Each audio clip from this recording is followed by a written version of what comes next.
My name is Sarah. I am 35 years old. I am married. My husband's name is David. He is 39 years old. We have been married for 8 years. Our life was very quiet and simple. We lived in a nice apartment in the city.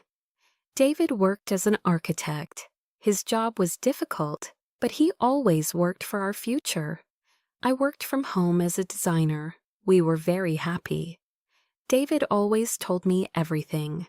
If he had a problem, he told me. We had no secrets. At least, that is what I believed. But in the last 2 weeks, everything changed. At first, it was small things. David started working very late. He often sat and stared at his computer for a long time. He came home later than usual. Sometimes he looked very worried. It felt like his mind was somewhere else. One evening, we were watching a movie. Suddenly, his phone rang. David looked at the screen and stood up. He went to the balcony to answer the call. This was very strange. David never did that before. When he came back, I asked, "Who was it?" He said it was just a friend from work. But his voice sounded different. I tried to ignore it, but my heart felt heavy. The next day, I went to see my sister, Claire. She is older than me and very wise. We sat in her kitchen and drank tea. Claire looked at me and said, "Sarah, what is wrong?" I tried to smile, but I couldn't. I told her everything, the late nights, the secret phone call, and David's strange behavior. Claire listened to me.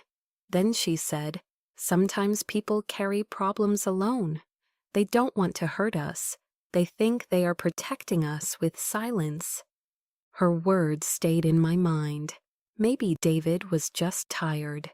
That night, David came home very late again. He looked nervous. He put his keys on the table and avoided looking at me. Suddenly, he said, "Sarah, do you want to move to a house in the mountains?" I was very surprised. "The mountains? Why? Our life is here," I said. David didn't answer. He just shook his head. Something was very wrong. Later, David went to take a shower. His phone was on the kitchen table. I wasn't planning to check it, but the screen lit up. I saw a message. It only had a few words. "Is it done? Did you tell her yet?" My heart stopped. Tell me what?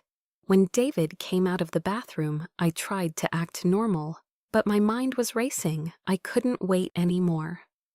I looked at him and said, "David, tell me the truth." He froze. For a moment, he said nothing. His face was full of fear. "The truth about what?" he asked. "I saw the message," I said. It said, "Did you tell her yet?" "What is happening, David?" He looked very worried. He sat down on the sofa. We were silent. Then he said, "Sarah, it's not what you think. I already made a choice."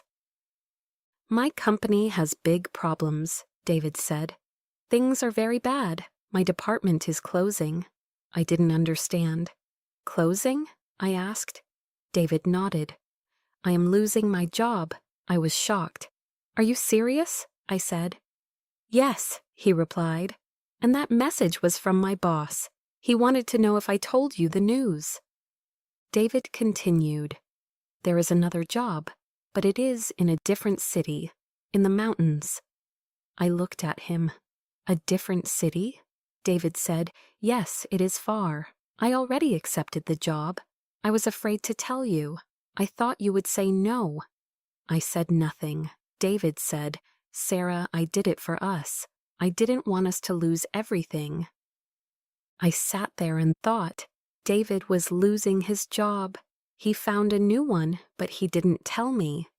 Part of me wanted to be angry, but another part of me understood. David was carrying this problem alone. He felt so much stress and responsibility. He thought he had to solve it by himself. I said, "So that is why you were acting so strange." David nodded. "I didn't want to worry you," he said. I looked at him and said, You should have told me. We are a team. He looked down and whispered, I know. The room was quiet again. Then I asked the question, when do we move? David looked surprised. You are not angry. I smiled a little. I am a little angry, but I understand why you did it. Next time we make decisions together. David took my hand. Yes, he said, together. Our life was going to change. A new city, a new job, and a new beginning. But at least now, we were facing it together. If you liked this story, please like, comment, and subscribe.